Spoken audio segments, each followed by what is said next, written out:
Have you ever been told, you look younger than your age?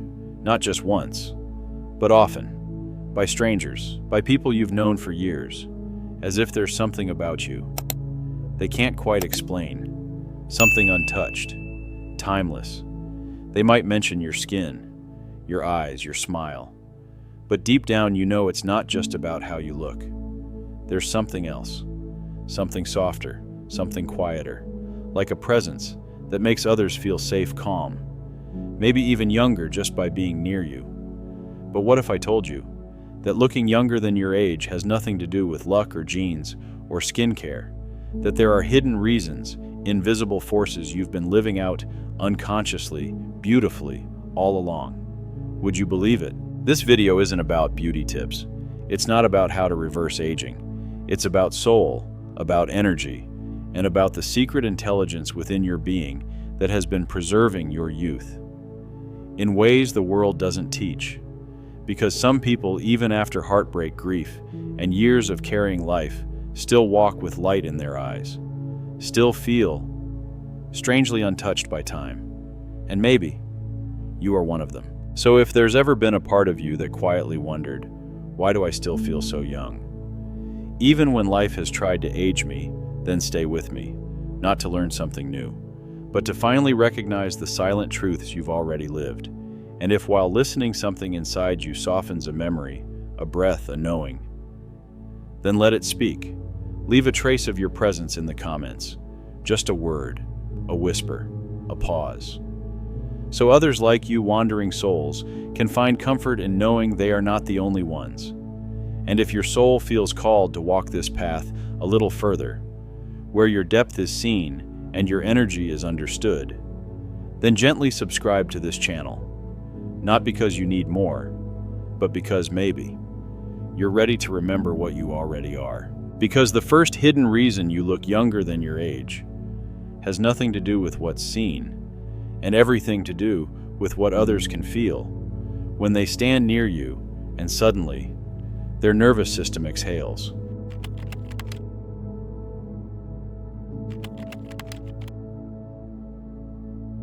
You don't just surprise people with how you look. You soften time itself. When you walk into a room, they may not know why. They might say it's your skin, your smile, your voice, but something deeper lingers, something they can't name, but they can feel. They feel safer around you, more relaxed, like they can exhale without realizing it. That isn't magic, and it isn't a coincidence. That is your energy field. Your aura, subtle, quiet, and deeply alive. A soft, invisible presence that your soul has been crafting. Through every heartbreak you've healed, through every peace you've chosen. Instead of reaction. Most people think appearance is about what can be seen, skin, hair, makeup, fashion. But there's something far more radiant than your reflection. Your aura speaks louder than your face.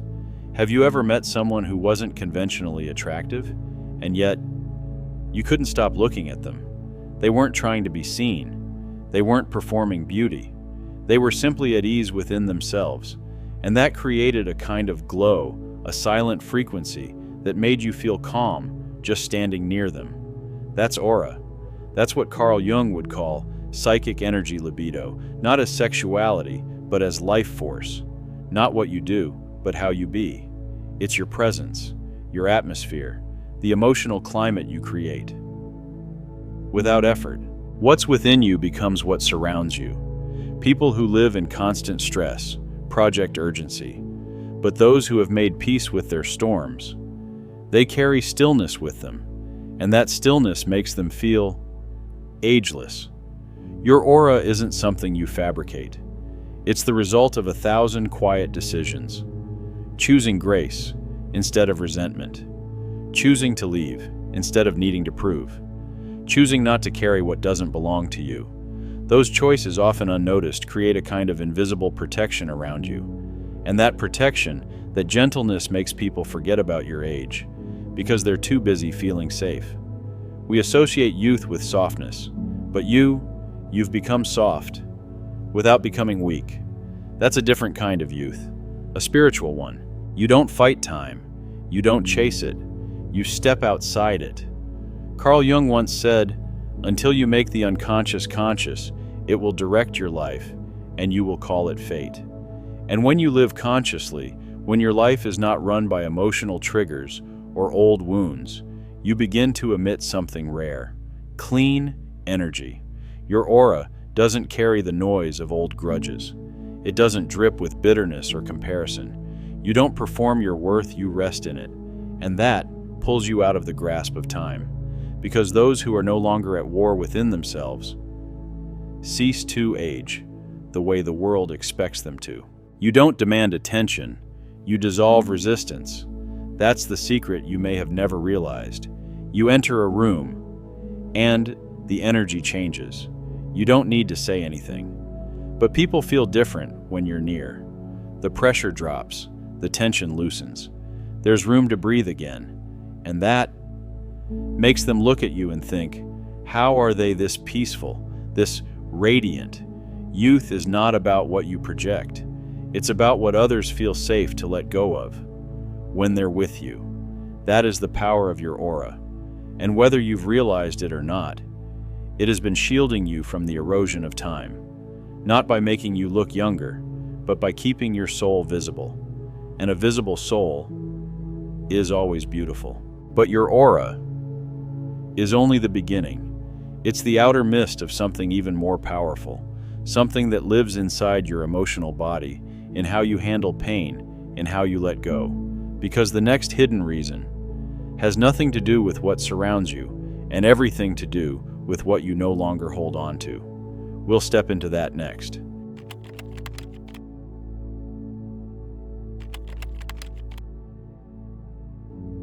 It's not that you haven't been hurt. It's not that you're immune to pain. You've loved. You've lost. You've cried in silence when no one knew. But unlike many people, you don't let emotions take root like weeds in a forgotten garden. You let them move through you, quietly, gently, and with tremendous courage. You don't live in reaction, you live in choice. Most people hold on to everything: the bitter words they heard years ago, the feeling of being unseen, the disappointment that hardened into resentment. They cling to every storm, every unspoken wound, and those emotions begin to sculpt them into tight lips, tired eyes, tense shoulders. But you've been hurt too. You've been let down. And yet, you didn't let the wound become your identity. You didn't let it define your way of being. You felt it, but you didn't become it. You carried it, but you didn't perform it. You hurt, but you didn't stay there. And this is one of the invisible reasons you appear so young. You don't carry emotional weight longer than it's meant to stay. You cleanse, you clear, you release.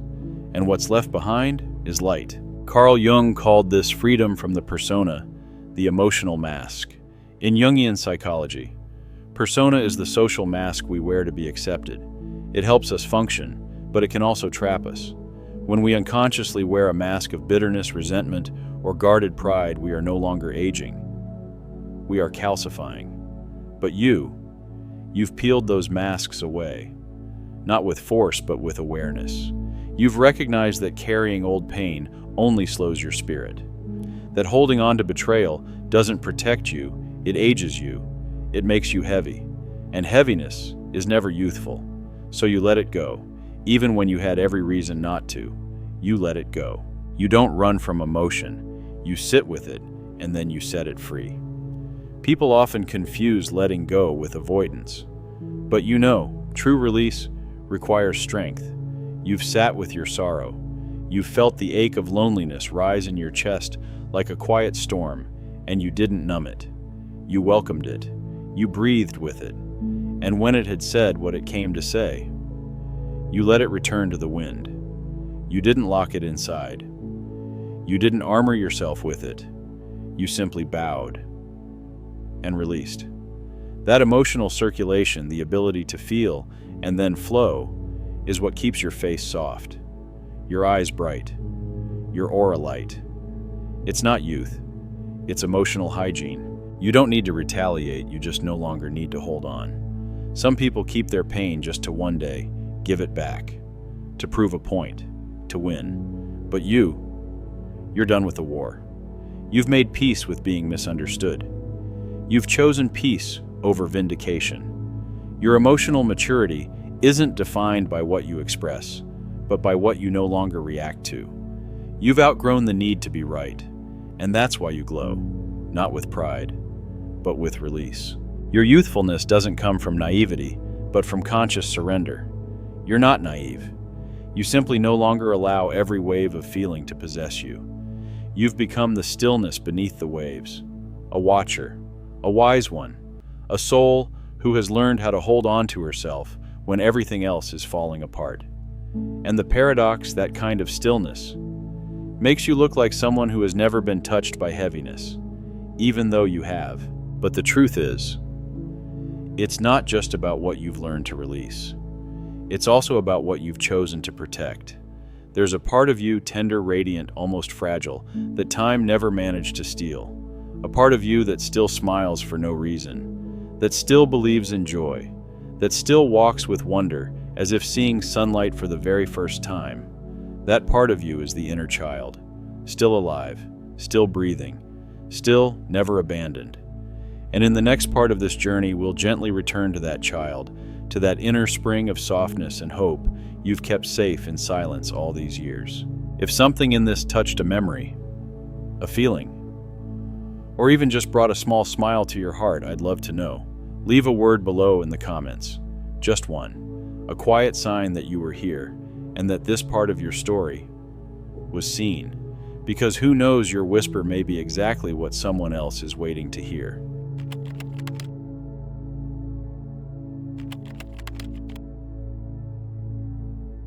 Have you ever noticed that no matter how many years have passed, no matter how much you've endured, there are still moments when you laugh for no reason?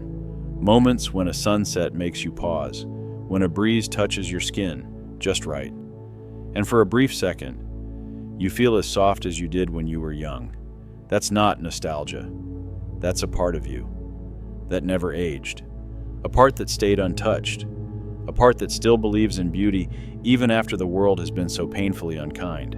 You never truly abandoned your inner child. Adulthood often tells us to grow up, to become logical, to control emotions, to be strong in ways that are rigid. But the cost of that kind of growing up is a slow erosion of light in the eyes, a quiet fading of joy in the heart. You chose a different path. You didn't exile your inner child. You didn't reject the part of you that once dreamed freely, that once trusted purely, that once trembled, but still opened wide to the world. You carried that child with you to the kitchen, to the office, into every morning light that touched your face. And that is a powerful reason you appear ageless. Jung and the archetype of the divine child. In Jungian psychology, there is a sacred archetype known as the divine child, the essence of renewal, healing, creativity, and original innocence. It is the part of the psyche that never forgets how to begin again, the part that still believes life is good, even when it's hard. Most people lose touch with it. Life teaches them to protect, to defend, to stop being so sensitive. But you've been wounded, yes, but you didn't let those wounds harden your softness. You preserved it, quietly, faithfully. Like a candle, you refused to let go out even in the storm. You still know how to be amazed by simple things. People don't age because of numbers. They age because they stop being surprised by life. But you still notice light through the trees. You still feel warmth in a genuine hug. You still cry when music finds something sacred in your memory. And that is true youth. Not in your skin, but in your capacity to remain soft in a hardened world. You never silenced the child when it needed to cry. So many adults, when they feel weak, tell themselves, don't feel, don't cry, get it together. But you learned a different kind of strength, the kind that allows breaking, the kind that says, yes, you're allowed to tremble. I'm still here. The kind that lets the inner child climb into your lap and fall apart, without shame. And when you held that part of you gently without judgment, something healed, something deep. And when a soul is healed, it glows in a way that time can't dim. It's a quiet light, invisible to the eyes but deeply felt. People may not understand why they're drawn to you. They may not know why they feel safe when they speak with you, but what they sense is that somewhere inside you there's still a child alive, not a broken child, not a forgotten one, but a radiant one who still plays, still wonders, still believes. And when people sense that, they feel permission to remember their own. But here's the part few ever talk about. To keep that child alive, you had to face the darkness. You had to walk through pain, but not become it. You had to meet the shadow, not to fight it, but to hold it, without letting it define you. And that is the fourth reason, one that lives not in your smile, but in your silence, in the strength it takes to stand in the dark and still protect your light. If this part stirred something inside you, a memory, a moment, a softness you thought was long gone, let me know. Leave a small trace in the comments, a word, a symbol, anything that feels like you, because somewhere, someone else may be waiting to remember their child too, and your voice might help them begin.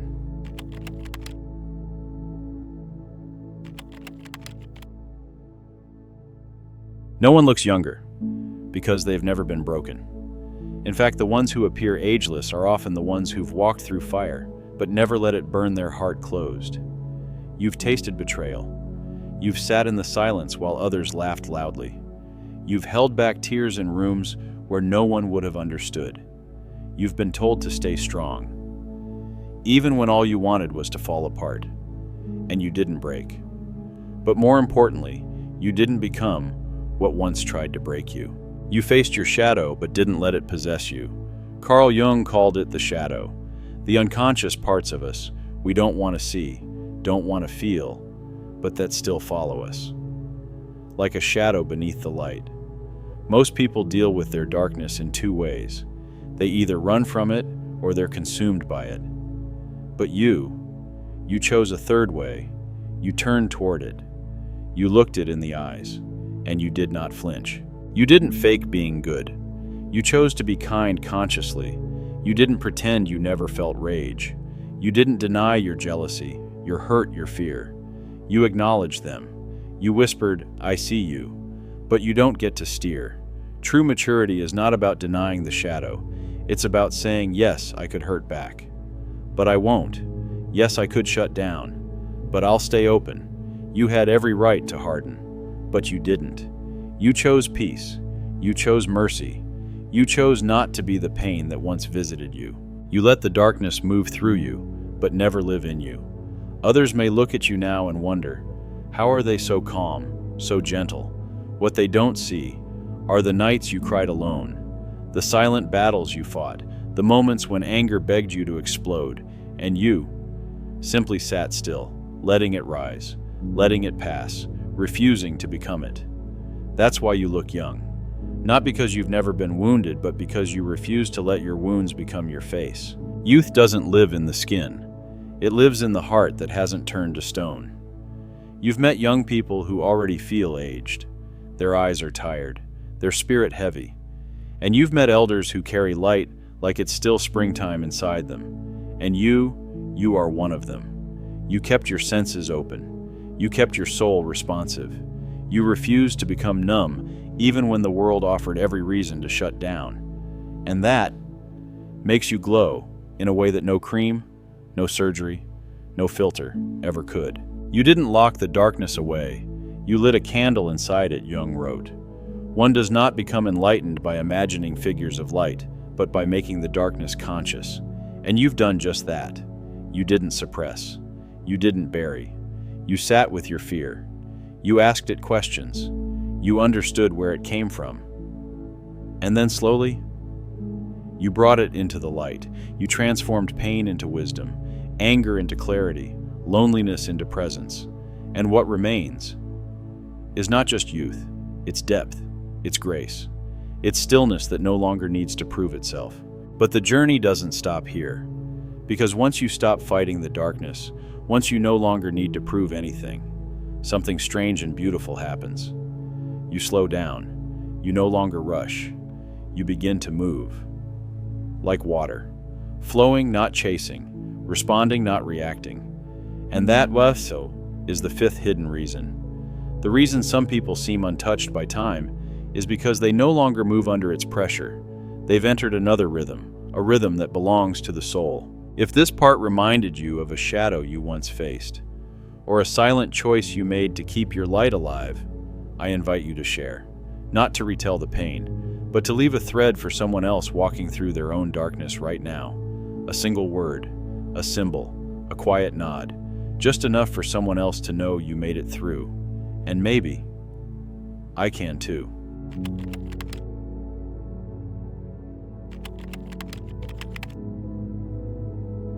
When people look at you, they may not know why, but they feel something lighten. It's not what you say, not what you do. It's the way you're present without pressure, without noise. You don't push, you don't pull. You don't try to control what was never meant to be yours. You simply are, and that is enough to soften the air around you. You live with presence, not performance. In a world obsessed with deadlines, output, hustle, and urgency, your stillness is a quiet revolution. You don't live to arrive. You live to feel the ground beneath your feet as you walk. You don't eat just to be full. You eat to taste life. You don't speak to be heard. You speak to connect. You don't love to fill a void. You love because you have life overflowing within you. And that rhythm, that unhurried way of being, is one of the deepest reasons people see you as youthful.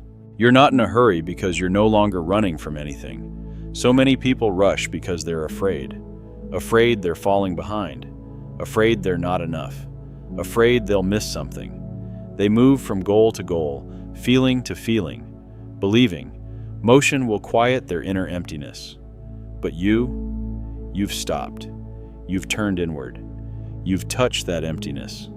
And now you don't have to run anymore. No more chasing, no more proving, no more rushing. You move like water, steady flowing, shaping life gently without ever forcing it. Carl Jung called this harmony between intuition and sensation. In Jungian typology, two functions often define how we engage with the world. Intuition, our inner knowing of what's ahead, and sensation, our full awareness of what's here. When these two come into balance, a person no longer lives from tension. They live from timeless alignment. And you, even if you've never named it, you've been doing this beautifully. You feel what's coming, but you're grounded in the now. You trust the future, but you belong to the present. You don't cling to any one point. You live wide, deep, and open. You don't carry collective tension, and it shows on your face. There are lines that form on the face, not from age, but from long-term tension in the nervous system, from small chronic reactions, frustration, comparison, overthinking, the weight of expectations that never belonged to you. But you've stopped carrying those. You've stepped out of the noise. You've turned down the volume on the world's demands. You've reclaimed your own pace. And that's why time no longer grips your skin the way it grips others.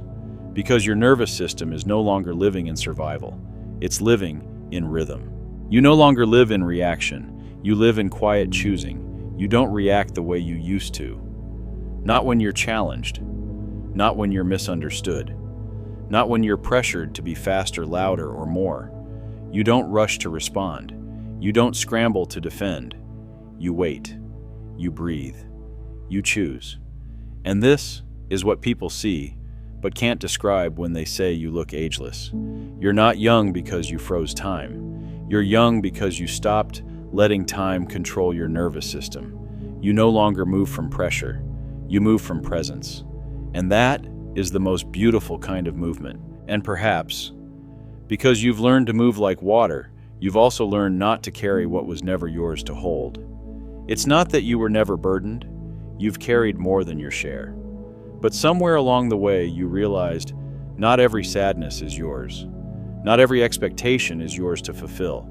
And that is the sixth hidden reason you appear younger than your age. Because you no longer carry what belongs to others. Because now, you walk light.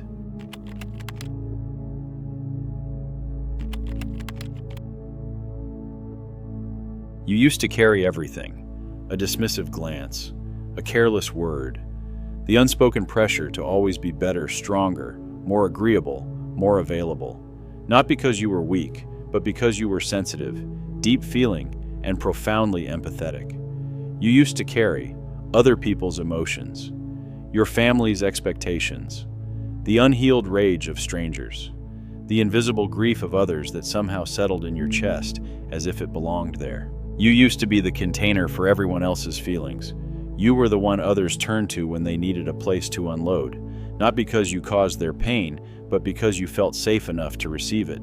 Carl Jung called this phenomenon transference, when unresolved emotions from one person are unconsciously projected onto another who simply happens to be present and open. You with your softness and your silence became the mirror for everyone's emotional residue.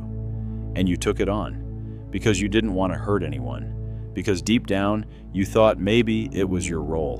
But eventually you realized you were carrying far too much. You started feeling tired for no reason, disconnected from joy, even when life was peaceful. You woke up heavy, even after a full night's sleep, and there was a strange weight inside you, one you couldn't trace back to any specific wound. Until one day, you began to see clearly you were carrying energy that didn't belong to you. Your mother's fears, your partner's disappointment, your friend's unresolved grief, the child you once consoled still sitting quietly in your body. You stopped being the emotional storage room for everyone else. You began to sense the difference between what was truly yours, what was being unconsciously projected onto you, what needed your compassion, and what simply needed to be returned to its source. You stopped absorbing everything just because you could feel it. You noticed, you let it pass, and when it wasn't yours, you gently gave it back. Not with anger, not with blame, but with clarity. You began to walk lighter, and it began to show on your face. As you stopped carrying the emotions of others, your body softened, your breath deepened, your skin began to glow. People said you looked lighter, but they didn't know the truth. You had released the invisible weight you never needed to hold. You didn't stop loving you simply stopped self-sacrificing. Releasing the weight didn't mean you became cold. In fact, it made you warmer, because now you could be present, without being consumed. You could care, without collapsing. You could give, without losing yourself. This is the maturity of a soul that once broke under the weight of too much empathy, and then rebuilt itself stronger, gentler, and whole. You didn't shut your heart. You just stopped letting it become a sponge for what was never yours. And once you stopped carrying what didn't belong to you, something sacred began to happen. You started returning fully to yourself, not in some dramatic or grand way, but quietly, softly. On a morning like any other, you simply realized you no longer had to try so hard. You were allowed to just be. And that is the seventh and final reason you appear younger than your age. You've awakened to your true self, and the self does not age.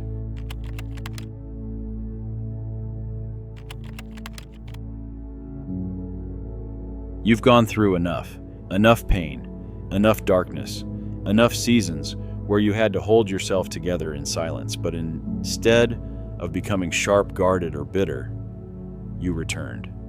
Returned to the place inside you that existed before the wounds, before the masks, before the world taught you who you should be. You're no longer the ego trying to prove something. You're no longer the persona performing to be loved. You're no longer the wounded child begging to be rescued. You are just yourself. You came home to the self, the sacred center Jung called the soul's true circle. Carl Jung described this return as the process of individuation, the shedding of false identities, roles, and inherited patterns to finally live in alignment with the wholeness of your soul. And that's what you've done, not loudly, not with dramatic declarations, but in the quietest way possible by listening to your inner voice and trusting it.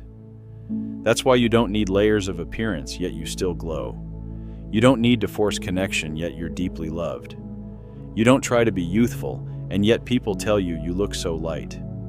Because lightness is what happens when you've let go of everything that isn't you. What people see in your appearance is the result of inner belonging. It's not that you don't age. It's that you're no longer resisting the flow of life. You've stopped fighting time. You've started walking with it as if it were a familiar companion. You're not clinging to the brightness of your youth.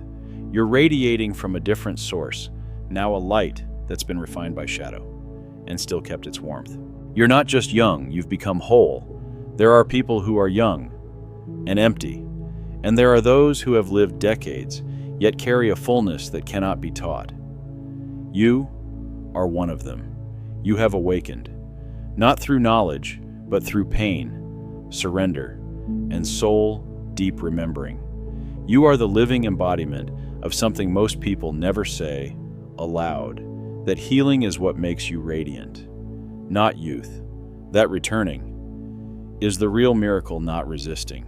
If something in this journey stirred something in you, a memory, a soft ache, a sense of returning to who you've always been, I'd love to hear from you. Leave a whisper in the comments below, a sentence, a symbol, a single moment of your truth, not to explain, but so that someone else, someone who's quietly walking their way back home, knows they're not alone. And if you'd like to stay close, if you'd like more moments like this, more stories that speak to the deepest parts of you, subscribe to this channel, not because you need more content, but because your soul might need more reminders. And if someone comes to mind, someone who's been carrying too much, who's forgotten their light, who believes they've already aged beyond hope, share this video with them. Because maybe, just maybe, this is what they've been needing to hear. You don't just look younger than your age. You've become the version of yourself that time can no longer touch. You've come home to yourself, and the self is eternal.